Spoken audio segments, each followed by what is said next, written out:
এই অনুভূতি আসলে প্র্যাকটিক্যালি না হলে কোনোভাবেই সম্ভব না। আগের এত ফজিলত, অনেক ফজিলত আমাদের আগের আলোচনায় উঠে এসেছে। কয়েকটা যদি আমরা বলি, যেমন বুখারী মুসলিমে এসেছে হাজ্জুল মাবরুর লাইসা লাহু জাযাউন ইল্লাল জান্নাহ। মকবুল হজ, যে হজ আল্লাহ সুবহানাহু ওয়া তাআলা কবুল করেছেন, সেটার একমাত্র প্রয়োজন হচ্ছে জান্নাত। এখন মকবুল হজ কিভাবে হয়? বিভিন্ন হাদিস থেকে আমরা বিভিন্ন লেসন পাই। এর মধ্যে একটা লেসন নিচের যে হাদিসটা, মান হাজ্জা লিল্লাহ ফালাম ইয়ারফুস ওয়ালাম ইয়াফসুক রাজা'a কায়াউমি ওয়ালাদাতহু উম্মুহু। যে ব্যক্তি হজ করলো এবং এই হজের সময় কোনো প্রকার অশ্লীলতা থেকে, বাজে কথা থেকে, বাজে আচরণ থেকে এবং বিভিন্ন পাপাচার থেকে সে বিরত থাকলো, রাজা'a কায়াউমি ওয়ালাদাতহু উম্মুহু, সে এমন এক শিশুর মতো সে ফিরে আসবে যে যেই শিশুকে মাত্রই তার মা জন্ম দিয়েছে, অর্থাৎ নবজাতক শিশু, অর্থাৎ নিষ্পাপ হয়ে সে ফিরে আসবে। আল্লাহ রাসূল সাল্লাল্লাহু আলাইহি ওয়াসাল্লাম বিভিন্ন হাদিসে আরো বিভিন্ন সওয়াবের কথা এসেছে। যেমন আপনার মুসনাদ আহমদের একটা হাদিসে এসেছে যে কেউ যদি আপনার হজের সফরে কোনো ব্যয় করে, সেটা আল্লাহ সুবহানাহু ওয়া তাআলা আল্লাহর রাস্তায় ব্যয় করার মতো সওয়াব দান করেন, যার সওয়াব 700 গুণ পর্যন্ত বৃদ্ধি হতে পারে। এমনকি বিভিন্ন হাদিসে উম্মুল মুমিনিন আয়েশা রাদিয়াল্লাহু আনহা একটা হাদিসে রাসূল সাল্লাল্লাহু আলাইহি ওয়াসাল্লাম এটাকে জিহাদের সাথেও তুলনা করেছেন। রাসূল সাল্লাল্লাহু আলাইহি ওয়াসাল্লাম হজের ফজিলত সম্পর্কে আরো অনেক কিছু বলেছেন। যেমন আরেকটি হাদিস তিরমিজি এবং নাসাঈ শরীফে এসেছে। আল্লাহ রাসূল সাল্লাল্লাহু আলাইহি ওয়াসাল্লাম বলেন, তাবিউ বাইনা হাজ্জি ওয়াল উমরাহ ফাইন্নাহুমা ইয়ানফিয়ান আল-ফাকর ওয়াল যুনুব কামা ইয়ানফি আল-কিরু খাবাসাল হাদিদ ওয়াল যাহাব ওয়াল ফিদ্দা ওয়া লাইসা লিল হাজ্জাতি মাবরুরা সাওয়াবুন ইল্লা জান্নাহ। তোমরা বারবার হজ এবং উমরা করার চেষ্টা করো। তাবিউ মানে একের পর এক করার চেষ্টা করো। কেন? কারণ এই দুই ইবাদত, এগুলো তোমাদের দারিদ্র এবং গুনাহসমূহকে মুছে দেয়।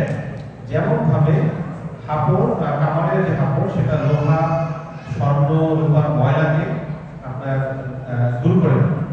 অর্থাৎ এই হজ এবং উমরা আমাদের গুনাহের জন্য, আমাদের দারিদ্রের জন্য একটা বড় ধরনের এটাকে বলতে পারেন ডিলিট অপশন। আমরা যখন হজ করি, উমরা করি, আল্লাহ সুবহানাহু ওয়া তাআলা আমাদের গুনাহ, আমাদের দারিদ্র, আমরা অনেক সময় হজের নিয়ত করতে চাই না। কেন হজের নিয়ত করতে চাই না? যে আমার এখন ফাইন্যান্সিয়াল ডিফিকাল্টি চলছে, হ্যাঁ, আমি এই ব্যবসা ভালো যাচ্ছে না, আরেকটু বাচ্চারা বড় হয়ে নেই, আরেকটু সেটেল হয়ে নেই, গাড়ি আরেকটা কিনে নেই, ফ্ল্যাট 2টা কিনে নেই। আর আল্লাহ রাসূল সাল্লাল্লাহু আলাইহি ওয়াসাল্লাম বলছেন, বরং হজের মাধ্যমে দারিদ্র দূর হয়। আমি দারিদ্র দূর হচ্ছে থেকে হজে যেতে পারছি না, কিন্তু আল্লাহ রাসূল বলছেন হজের মাধ্যমে দারিদ্র দূর হয়। এটা একটা চিকেন এগের মতো, মানে মুরগি আগে না ডিম আগে। অনেক সময় এই বিতর্কের মাঝে আমরা লুপ হতে থাকি, আমাদের ঘুরপাক খেতে থাকি, কোনটা আগে করবো। আগে আমার সামর্থ্য হবে, মানে সামর্থ্য বলতে সামর্থ্য হলেই তো খরচ হবে, সামর্থ্য না হলে আমি বলছি না। সামর্থ্য হওয়ার পরে ফার্দার আমি বিরাট এস্টাবলিশড হয়ে যাবে, এরপর হজ করবো না, হজ করলে আমার এস্টাবলিশমেন্ট হবে। এটা একটা মনস্তাত্ত্বিক ব্যারিয়ার অনেকের মধ্যে কাজ করে, মনে করে যে আমি আমার জীবনের শেষ মুহূর্তে গিয়ে হজ করবো। কারণ আমাদের সমাজে আমরা যেটা দেখি যে একটা পর্যায়ে গিয়ে এমন একটা সময় গিয়ে হজের নিয়ত করা হয় যখন মানুষের যে সামর্থ্য, আল্লাহ যে ইস্তাতা বলেছেন শারীরিক সামর্থ্য, এটা অন্তর্ভুক্ত, সেই ফিজিক্যাল ক্যাপাবিলিটি তার শেষ হয়ে যায়। সে তখন হজের জন্য যে লম্বা সময় হাঁটার প্রয়োজন হয়, অনেক ফিজিক্যাল আপনার এনার্জি সেখানে খরচ হয়, সেটার জন্য সে আনফিট থাকে। হজের একটা গুরুত্বপূর্ণ অংশ রাসূল বলেছেন, আরাফার কথা, যে আরাফাই হচ্ছে হজ। এই আরাফার দিনে, আরাফার ময়দানে দোয়া করার একটা আলাদা সওয়াব আছে। অবশ্যই আমরা অন্য জায়গা থেকে দোয়া করলে সওয়াব হবে, কিন্তু আরাফার মাঠে, আরাফার দিনে দোয়া করার ব্যাপারে আল্লাহ রাসূল সাল্লাল্লাহু আলাইহি ওয়াসাল্লাম যে হাদিসটা বলছেন, তার সরাসরি প্রথম প্রয়োগ আরাফার দিনে, আরাফার মাঠে। বাকি ইয়াউমিন আকসার মিন আইয়াতিকা আল্লাহু ফিহি আবদান মিনান নার মিন ইয়াউমি আরাফা। তো এই হাদিস অনুযায়ী আমরা দেখি আল্লাহ সুবহানাহু ওয়া তাআলা সবচেয়ে বেশি জাহান্নাম থেকে মুক্তি দেন এই আরাফার দিনে। এবং এটা আরাফার দিন মূলত জোহরের পর থেকে নিয়ে একদম সূর্য ডোবা পর্যন্ত এই দোয়া করার সুযোগ রয়েছে। এক নজরে যদি আমরা দেখি যে ফরজ হওয়ার শর্ত কি হজের, অবশ্যই মুসলিম হওয়া, সুস্থ মস্তিষ্ক সম্পন্ন হওয়া, প্রাপ্তবয়স্ক হওয়া এবং যাওয়া আসার পরিবারের খরচ মেটানোর সামর্থ্য এবং শারীরিক সক্ষমতার সামর্থ্য। এই যে খরচ মেটানোর সামর্থ্য, এই সামর্থ্যের ব্যাপারে ওলামায়ে বলেছেন তার এই সামর্থ্যটা হালাল থেকে হতে হবে।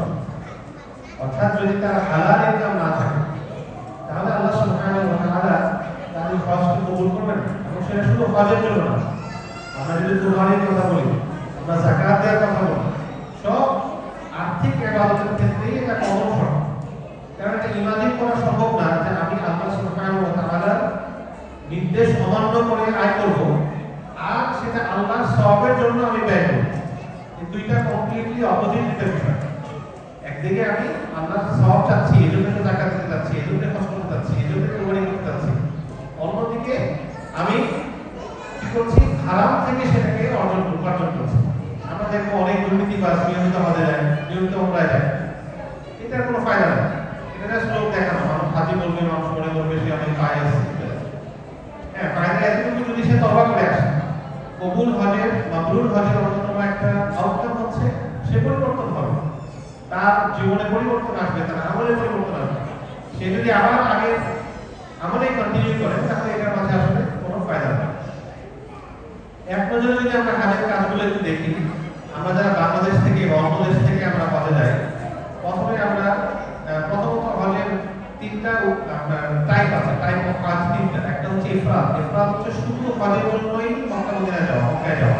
মদিনা তো না, মদিনা আমরা রিলেভেন্ট হিসেবে যাই, কিন্তু হজের অংশ তো মদিনায় যায়। তো ইফরাদ হচ্ছে শুধু হজের জন্য যাওয়া। এটা মেইনলি যারা ওইখানে থাকেন তারা মূলত এটা করতে পারে। কিন্তু আমরা যারা বাইরে থেকে যাই, আমাদের জন্য আইডার তামাত্তু অথবা কিরান। কিরান মানে হচ্ছে আমি ধরেন ফর এক্সাম্পল আপনারা জানেন যে বাংলাদেশ থেকে যারা হজে যায় 1 মাস আগে তাদের হজের সফর শুরু হয়। তো এই 1 মাস আগে ধরেন ফর এক্সাম্পল উনি গেলেন এবং তিনি এই নিয়ত করে গেলেন যে আমি গিয়ে প্রথমে ওমরা করব, কিন্তু হালাল হবো না। হালাল হবো না বলতে স্টিল আমার ইহরামের পোশাক থাকবে, ইহরামের স্টেজে আমি থাকবো, আনটিল হজের সময় আসবে, হজ শেষ করবো, এরপর কি আমি হালাল হবো।